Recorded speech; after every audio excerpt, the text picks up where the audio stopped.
Përshëndetje të nderuar shikues, ja ku po takohemi së bashku edhe këtë të premte. Është dita e fundit e javës së punës, shpresoj për të gjithë, dhe fillimisht shpresoj t'i keni bërë ato planet për fundjavën, mirë po para se të na vje shtunja edhe diela, ne në gjurmë do e mbyllim javën me një nga temat që fatkeqësisht shumë pak diskutohet tek ne, por që është shumë e rëndësishme, sidomos për gjithë ata që janë kreativ dhe në jetën e tyre bëjnë një farë lloj krijimtarie, le të themi krijojnë diçka. Për gjithë ata që ndoshta përballen me padrejtësinë, le të themi kështu, ose me mungesën e rregullimit të, le të themi, këtyre të drejtave, menjëherë ju shkon mendja se për çfarë bëhet fjalë. Bëhet fjalë për të drejtat e autorit. Dhe ne kur përmendim të drejtat e autorit, gjithmonë mendojmë për autorët e librave, novelave, romaneve, dhe harrojmë një kategori shumë të madhe të tjerë të autorëve, që janë autorët e filmave, autorët e muzikave, këngëve të cilat ne i dëgjojmë dhe kështu me radhë. Dhe në fakt për të folur pikërisht për këtë temë, të drejtat e autorëve si gur themeli i lirisë së krijimtarisë, sepse në një formë përderisa autorët nuk janë të mbrojtur me ligj, por edhe nga shoqëria, ata nuk kanë motiv për të krijuar. Por për gjitha këto dimensione dhe për shumë e më shumë ne do flasim me mysafirët tanë të cilët i kemi veçse në studio, dhe që ata në mënyrë të drejtë për drejtë punojnë me autorët, të drejtat autoriale, por në dimensione, le të themi, të ndryshme, dhe këto do i zbulojmë dhe do i shfletojmë së bashku sot, së bashku me Kirill Gjozev, i cili është sekretar general i AZAS apo Asociacionit për të drejtat e autorit dhe të drejtat e përafërta. Dobar den, dobroni dojdovtëm. Dobar den. Dhe kemi Ognen Antov, i cili vjen nga shoqata për producentët filmik. Dobar den i na vas i dobro dojdovtëm. Dobar den, dobro ви најдов. Јас пред малку на албански кажав дека не често пати зборуваме за авторски права, но колку што повеќе зборуваме и ги регулираме законски, но и од страна на општеството, толку повеќе авторите ќе бидат мотивирани за да креираат. Колку е тоа точно или пак од вашата гледна точка? Точно така, и не само самите автори, него и самото општество. Колку повеќе зборуваме за овој, се трудиме да го прошириме меѓу општеството, толку подобро за сите. Авторското право е нешто што е специфично, тешко е да се види, да се фати. Тоа е нешто што му следува на авторот. И нашата држава има направено добри основи, на легална основа, има донесено добри закони. Единствено што цело време ние се бориме, тие закони да земат да почнат да се имплементираат.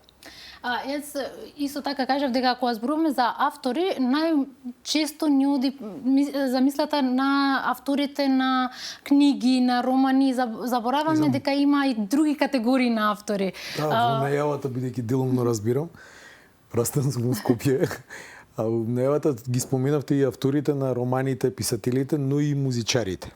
Еден од проблемите кои што кај нас се провлекува во визуелното право е тоа што музичарите ги имаат своите права, значи ги добиваат своите тантиеми, а ние како визуелни автори, значи тука потпаѓаат повеќе категории, не можеме да го ствариме правото да ги добиеме нашите авторски права за нашите дела кои што сме ги реализирали.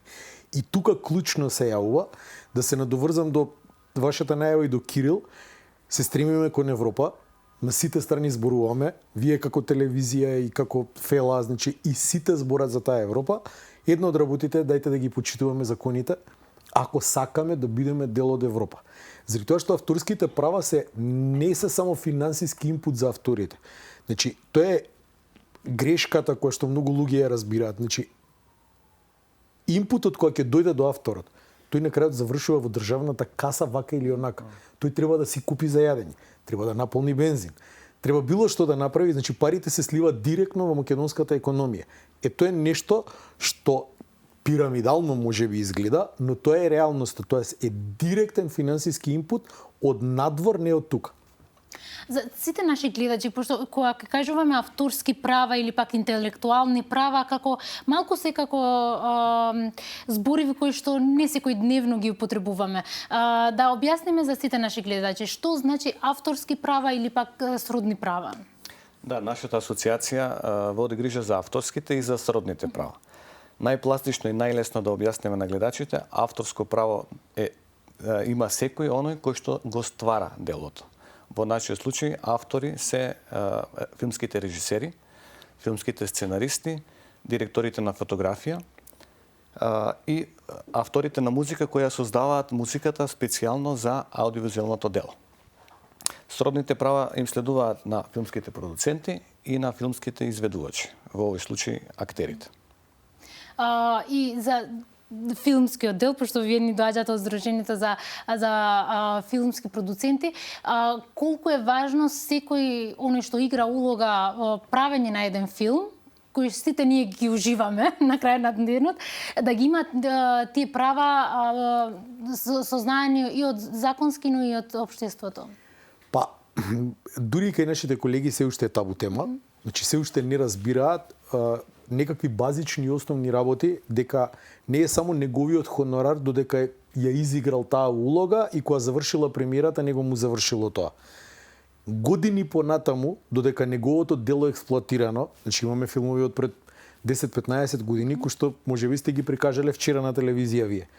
Тој се уште го има правото, бидејќи го изиграл тоа дело, односно ја изиграл таа улога, за да ги добие така наречените сленговски кажено тантиеми, како збор кој што го користат. Значи, он го заслужува тоа право заради тоа што он потрошил дел од својата креативна енергија за да го создаде тоа дело.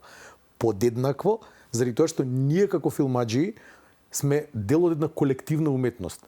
И тој кој што е позади камерата и тој што е пред камерата придонесува заедно да го создадеме целото дело.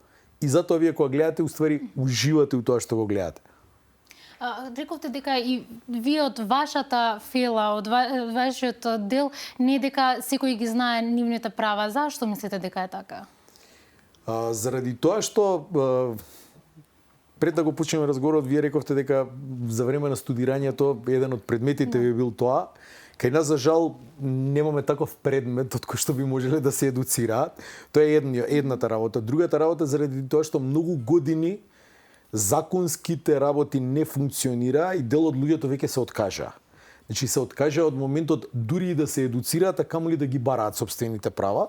И влеговме во некоја си измеѓу тампон зона каде што има дел незаинтересирани, пошто откажани се едноставно од летаргијата која што владее дека ништо нема да се случи, а дел од нив, помладата генерација, воопшто мисли дека е невозможно да стигне до сопствените права, заради тоа што знае од постарите дека тоа е невозможно едноставно и не ни влагаат воопшто ни во процесот на едукација кои се реалните права и на кој начин може да ги остварат, што секаде во свет е сосема нормално. И за жал до некаде средина на 90-ти години и постоело по некоја инерција од бивша Југославија, бидејќи јас имав прилика со еден постар режисер да разговарам, да он има од некој филм кој што го создал во тоа време, кој што бил продаден во Кина, да него 25 години после тоа еднаш годишно од Кина му стигаат пари за тантиеми, заради тоа што во тоа време не постоело здружение, него директно на луѓето се исплаќале, ама постоел некаков си систем. Тој систем секаде у свет постои, че ние, за жал, многу од нашите колеги кои што се од регионалниве земји, од околниве балканскиве земји, значи многу покасно од нас почна, а многу побрзо го имплементираа тоа. Зашто? Заради тоа што и сепак и они се стремат кон Европа као и ние, но едноставно делуваат побрзо и попрактично. Ние ќе се вратиме во визуелните, но сакав вчера и пред 2 дена почна и конференцијата, секоја годишна конференција веќе. И баш темата беше аудиовизуелните авторски права. Зашто беше толку важно овој дел на правата за да биде целта на конференцијата? Така, самите рековте, се трудиме секоја година да одржуваме годишни конференции интернационални на кои што доаѓаат представници од различни колективни организации во авторското право. Оваа година фокусот ни беше ставен на аудиовизуелните автори како основа во авторското право. Зошто се определивме така? Самиот реков, основата на правото лежи кај авторите, целта беше да информираме за авторското право. Целта беше да информираме за моменталната состојба на нашата организација овде и да ги запознаеме останатите интернационални организации со домашната ситуација. А воедно овие 2 дена да ги искористиме и за вмрежување на нашите автори, на нашите колеги со останатите кои што беа во Скопје. Меѓутоа и гласно да зборуваме за проблемите кои што ги имаме повеќе години и кои што се уште некако стојат нерешени. Каква е ситуацијата во Северна Македонија за аудиовизуелните права? Да, јас за жал мора да ви го дадам истиот одговор како ланскава година. Тоа не дека ја така сакам да го кажам, меѓутоа реално зборуваме, отворено, објективно. Ситуацијата е се уште на иста како и ланскава година. Како што реков на почетокот, имаме добар закон. За жал не се имплементира. Нашата, да речем, ситуација на организацијата е интересна и специфична. Не знам дали на друго место таква ситуација имаат. Нормално, секаде има проблеми, меѓутоа нашиот проблем е некако уникатен. Зошто е уникатен? Затоа што државата одлучила и дозволила и доделила дозвола за колективно управување на организацијата, меѓутоа во истото време не дала одобрување на тарифникот по кој што организацијата треба да започне и да работи, односно да колектира средства и потоа да ги дистрибуира до своите членови, авторите, што ги рековме. Со тоа се прави огромна штета на самите автори.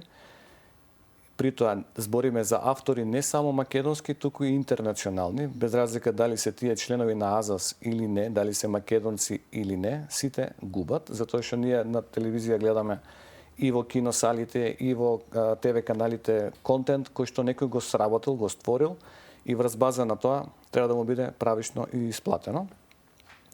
Така да оваа ситуација во која што сме е некако, да речам, неприфатлива. 7 години тапкаме во место, меѓутоа 7 години упорно се трудиме да бидеме проактивни, да работиме, да едуцираме, да зборуваме, да шириме една позитивна енергија, затоа што работата за која што се застапуваме е добронамерна за сите.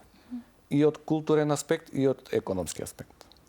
Дали тоа значи дека сите овие години кои што авторите креирале нешто, дали тоа е филмови или пак други производи, да ги кажеме вака, не добивале ништо од нивните производи? Да, точно така. За жал, имаме во претходните неколку години прекрасни аудиовизуелни дела, дали се филмови, дали се серии, дали се анимации, дали се документарни филмови, кои што направиле добар успех домашно и меѓународно, а за жал заради оваа ситуација со нашата асоциација и со постапката на блокирање и недонесување на тарифникот, не се во можност да ги валоризираат, да речеме, нивните права.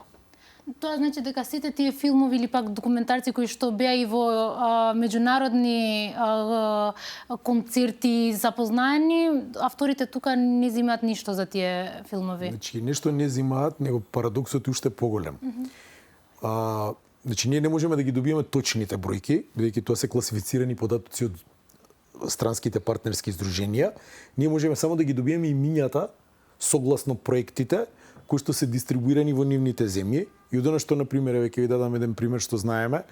Знаеме пример за 4 автори, значи 4 режисери, ќе ги кажем, 4 проекти, значи тука се режисери, продуценти, глумци и така натаму, кои што пред 2 години едноставно парите од Шпанија не може да стигнат до нив. Што е парадоксалното, ќе ги имаат, сакаат да ни ги платат, односно треба да ни ги платат, тоа е едноставно правилото на играта, но нема како да ни ги платат, уште полоше и да ни ги платат, некако ние немаме можност заради тарифникот да ги исплатиме понатаму на авторите. И доаѓаме во еден класичен вртлок кај што нема излез од тој вртлок, а губат само авторите. Значи, на крајот тие пари ќе си ги прибере тоа колективно здружение во таа земја, заради тоа што ќе рече никој од вас не се обрати да ги земам, ќе пропаднат и авторите кај нас ќе изгубат. Значи, разговараме за милионски губитоци во изминативе неколку години на авторите, кои што се кај нас и надвор, кои што едноставно губи македонската економија, ништо повеќе од тоа. Само едно појаснување, ако смеам, за да биде појасно до гледачите, не станува збор за некој дали сака да ни ги даде или дали може да ни ги даде. Тој е од моментот од кога добил лиценца да управува, мора тоа што го покажува системот, колку пати е емитувано делото, дали на канал, дали на телевизија, дали на киносала, за тие дела мора да се направат пресметки и да им се исплатат на авторите. Значи, дали ние некого сакаме, дали некој нас не сака, ако македонскиот филм се вртал надвор, направил успех, постојат пресметки точни и тие средства треба да се дистрибуираат во Македонија. Процесот на дистрибуирање доаѓа од странскава организација кон наша организација, за да потоа ние како наша организација ги доделиме до самите автори кои што веќе имаат направени пресметки во странство. За да објасниме за сите наши гледачи. Значи, ако еден документарец ќе се емитува во киносала, и сега ако тарифникот кажува дека за едно емитување во кино е 5 евра, тие 5 евра тоа здружение треба да ги врати во Македонија за нашите автори. Но овој процес се прекинува во моментот каде што здруженијата немаат право да ги земат овие пари. Во нашиот случај се прекинува не од странство, него се прекинува дома. Да. Странските здруженија ќе ги колективизираат и моментот кога треба да ги префрлат на АЗАС, застанува процесот заради тоа што АЗАС нема тарифник по кој што може да работи. И тие 5 евра остануваат во воздух. Односно, ние можеме да ги земеме, но ќе го прекршиме законот, тоа не ќе да го направиме. И тие 5 евра ќе останат да седат во некоја странска земја, а на крај требале да стигнат до автор. Да, и да биде уште по-лоша ситуацијата, во повеќето од државите имаат временски рок до кога тие такви средства кои што не можат да бидат доделени или не се препознаени за кого се, во еден момент, не знам, има некои европски пракси кои што велат од 3 до 5 години стојат на некаква сметка, доколку никој не реагира или не ги побара или не се во ситуација да им ги дадат, тие се враќаат кај нивните автори. Значи, збориме стварно за некој огромен губиток и нефер ситуација. Да, тие 5 евра беа сигурно многу символична сума. Да, колку да биде појасно. Да. Па да, еден пример ќе ви дадам. Значи, медена земја е продаден во повеќе од 70 земји во различни категории, као кандидат за Оскар и својата популарност. Значи, тие пари на авторите на медена земја ќе им донесеат дополнителен приход независно од продажбата, ќе им донесеа приход за авторското дело кое што го создал. Заради тоа што една од работите што кога се прават нашите дела, значи било кое аудиовизуелно дело, па дури и музиката, па дури и писателите, што е заедно со спортот најдобриот амбасадор на една држава. Значи тој направил нешто кое што во некој случај дури не се земени пари од државата, значи направиле нешто, ја промовирале својата земја, да заработиле во ред, легитимно е, но може да добијат дополнителни средства кои што ќе им го леснат животот, например, и они немаат право тоа да го остварат, е многу парадоксално. Да, пошто од едно снимање, реализирање на проект до следен проект поминуваат од прилика 3 до 5 години. И сега таа замисла е да им се олесни преживувањето во текот на тие години каде што не снимаат. Ние ќе продолжиме да зборуваме на темата, пошто имаме и други прашања. Ќе одиме само за малку реклами. Шкојме пак нишко путите шкуртер публицитаре да рикнеме сариш на студио. Порикнеме сариш кту на студио ме Огненин де Кирилин, me të cilët po flasim mbi të drejtat e autorëve të veprave audiovisuele, më saktësisht flasim për filma dokumentar, filma të animuar e kështu me radhë, gjithçka që përfshin edhe audion edhe aspektin vizual brenda vetes. Dhe në fakt me atë që folëm deri tani tregohet një shkëputje, një mos funksionim në marrjen e të përfitimit që të gjitha autorët kanë në këtë drejtim. Pra shteti nuk mundson që ato përfitime që autorët mund t'i bëjnë nga krimtaria e tyre t'i marrin dhe t'i shfrytëzojnë për mirëqenjen e tyre. Зборувавме и за меѓународниот момент. Сакав да знам дали имаме како држава или пак како асоциација, имате ли договор за сите држави каде што може да се имитуваат нашите производи? Така, договорите ние кои што ги имаме се билатерални со организациите од тамошните држави. Да, во моментот имаме неколку такви подпишано со, да речем, околниве земји, скоро сите од Балканот околу нас, со Шпанија, со Полска, со Белгија, со Франција. И тие ни се основа од моментот од кога ќе почнеме да функционираме како што треба. Врз база на тие билатерални договори, сите средства што се колектирани или што ќе се колектираат во иднина, да се сами меѓу нас да си ги испраќаме, односно да ги споделуваме сами со себе, за да после нашите автори и нивните автори дојдат до самите средства. Дали овој проблем што е за нашите автори се однесува и за другите, мислам, другите автори кои што нивните производи ќе се емитуваат тука во нашата држава? Дали тие не можат да земат пари од емитувањето? Точно, тоа го спомнав и преска во изјавата. Проблемот е на сите. И затоа тој интернационален фактор или тие меѓународни организации доаѓаат и не поддржуваат. И уште еднаш ја би искористил јавно приликата да им се заблагодарам за целата поддршка и помош што ни ја даваат во изминативе години. Се што гледаме, значи се што се емитува како аудиовизуелен контент, без разлика дали е македонски, дали е странски, треба да биде награден, односно надоместоците да бидат споделени со самите автори. Така да оваа ситуација која што е болна, е болна и за нас како македонци, меѓутоа и за останатите. Дали би можеле, ова е хипотетичка теза, но например некоја држава да вика нашите производи нема да се емитуваат кај вас, бидејќи ние не можеме да добиваме придобивки од тоа емитување? Можно е. Овие неколку дена претходно што имавме конференцијата, имавме доста представници од над 15 европски држави. И представникот на организацијата во Албанија го потенцираше точно овој момент. Вие како да сте биле таму и да сте го слушале разговорот, самиот спомна дека ќе иницира таква постапка секој албански контент што е во емитување во Македонија да биде блокиран затоа што не се испочитува до крај постапката за албанскиве автори да бидат исплатени од тоа што во Македонија се конзумира. Така да, што некој веќе се дрзнал да размислува во таа насока, веројатно постои голема можност и останатите тоа да го прават. Да, бидејќи тоа би било не фер ако нашите автори можат да добиваат од нивна држава, а не... Основата на колективизирањето на средствата не се локалните автори. Основата е целиот свет. И функционира по некаков си, нема да го кажем реципроцитет, пошто не е точен зборот, но функционира на некаква взаемна соработка на зимање и давање, најточно кажено, заради тоа што во исто време кога нашите филмови одат надвор, исто така и странските продукти се емитуваат кај нас. Не е битно на кој јазик се. Значи, и на кинески нека се, ние потоа имаме обврска на кинеското Сдружение за колективизирање на правата да ги исплатиме средствата согласно закон. Тоа е едноставно така функционира светот.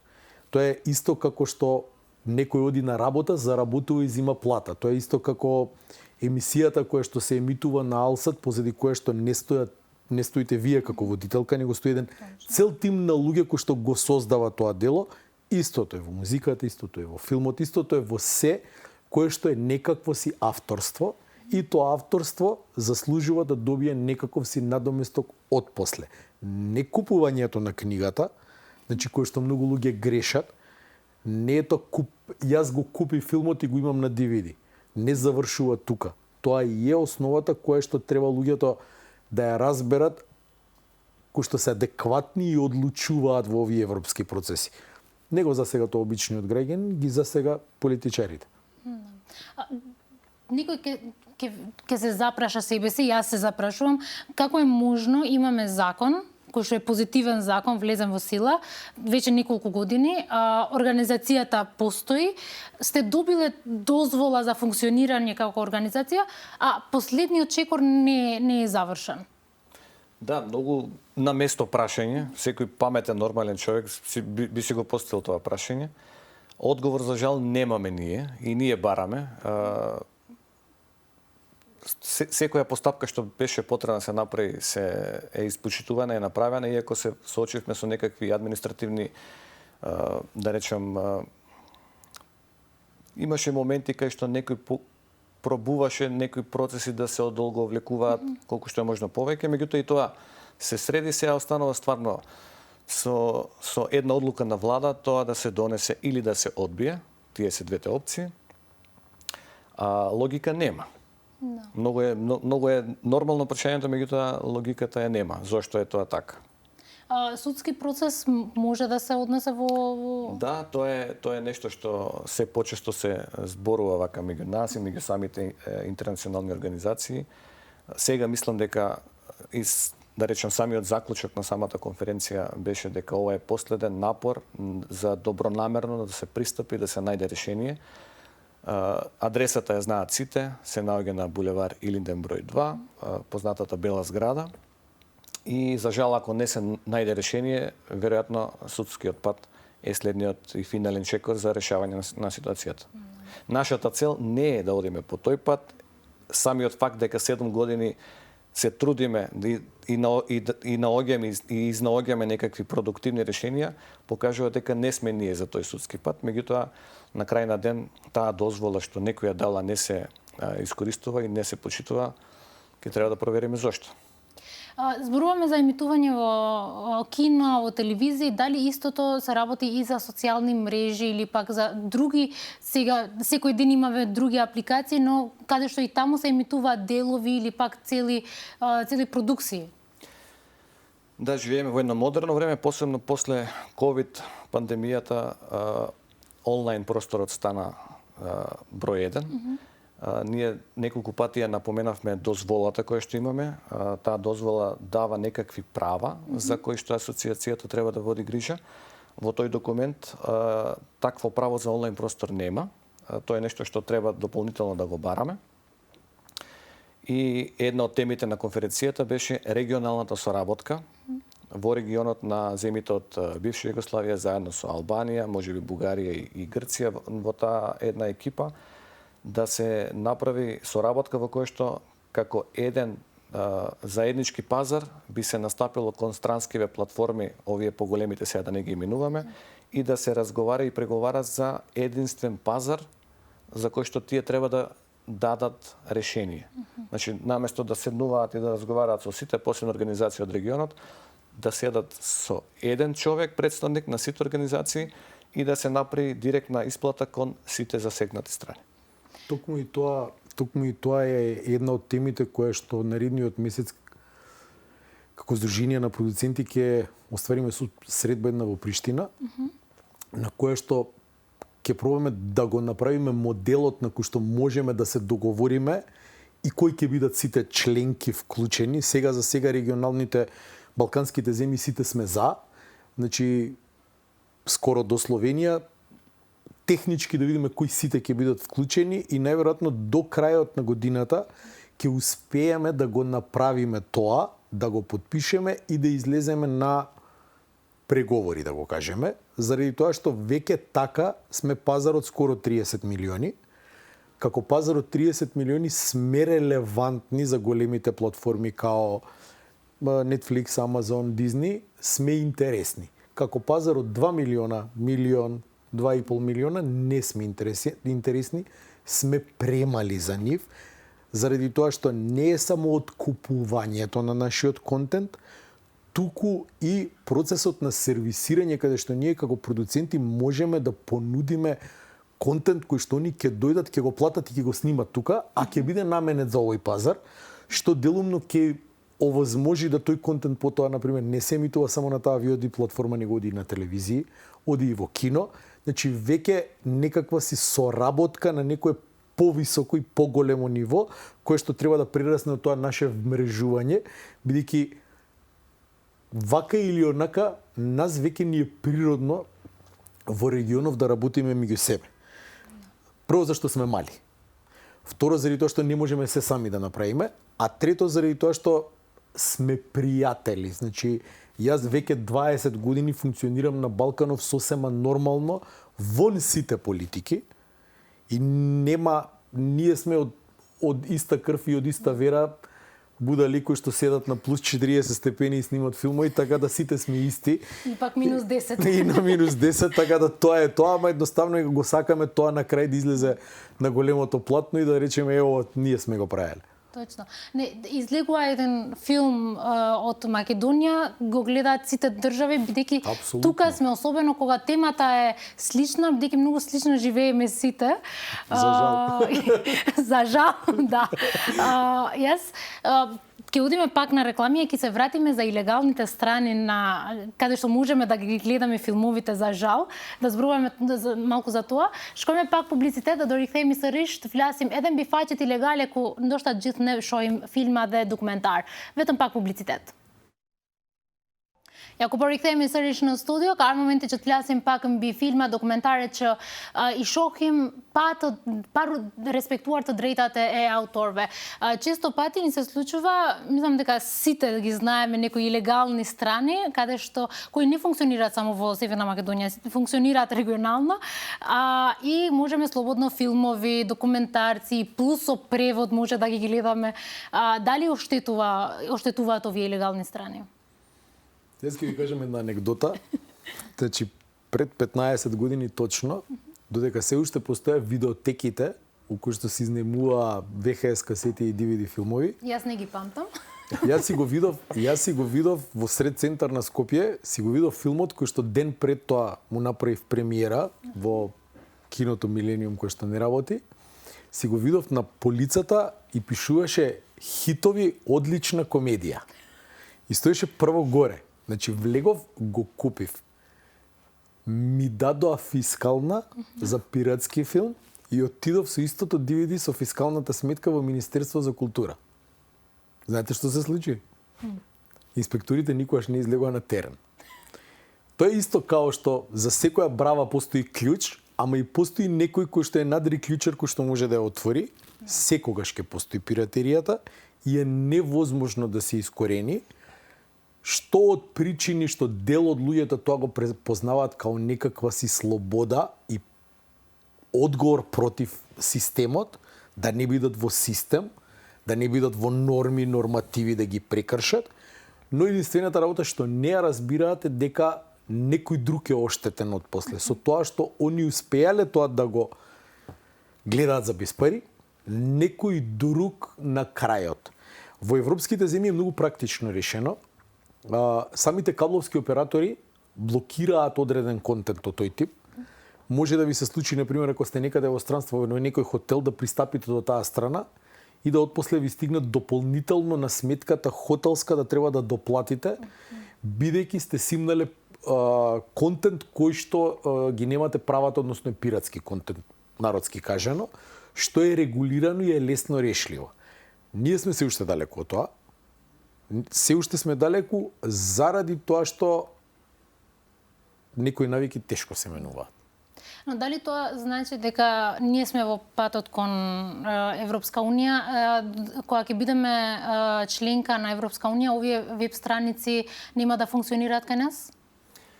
Па не би рекол дека нема да функционираат, можеби ќе биде потешко да се стигне до нив.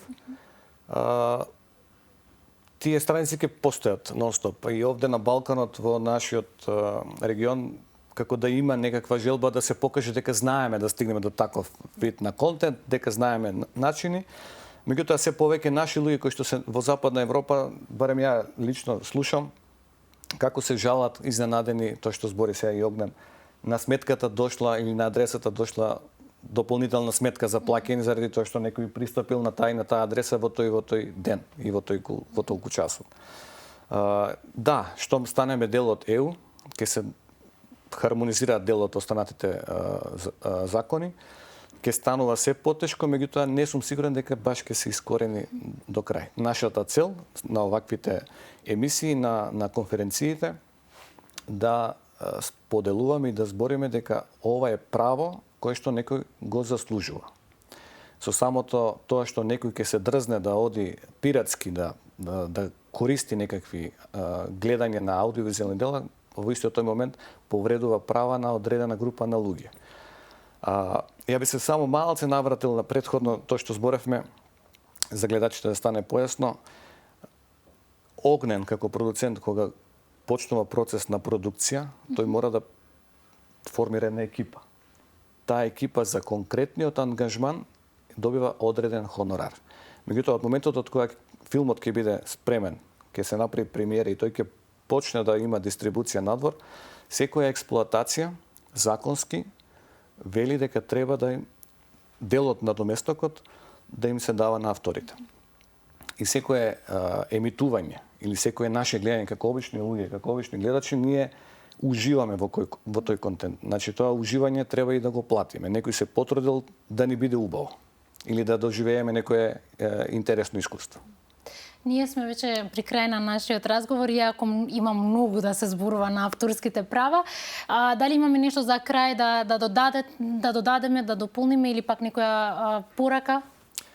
Па еве, ја би сакал да искористам приликата, ако некој не гледа од Белата палата или Белата зграда на Илинденска, стварно би замолил конструктивно да се гледа на ова прашање, да се собере сила, да се најде начин и време и оваа постапка да ја решиме што е можно побрзо. Ние сме овде, стоиме на располагање за било какво дообјаснување или за било какво информирање дополнително.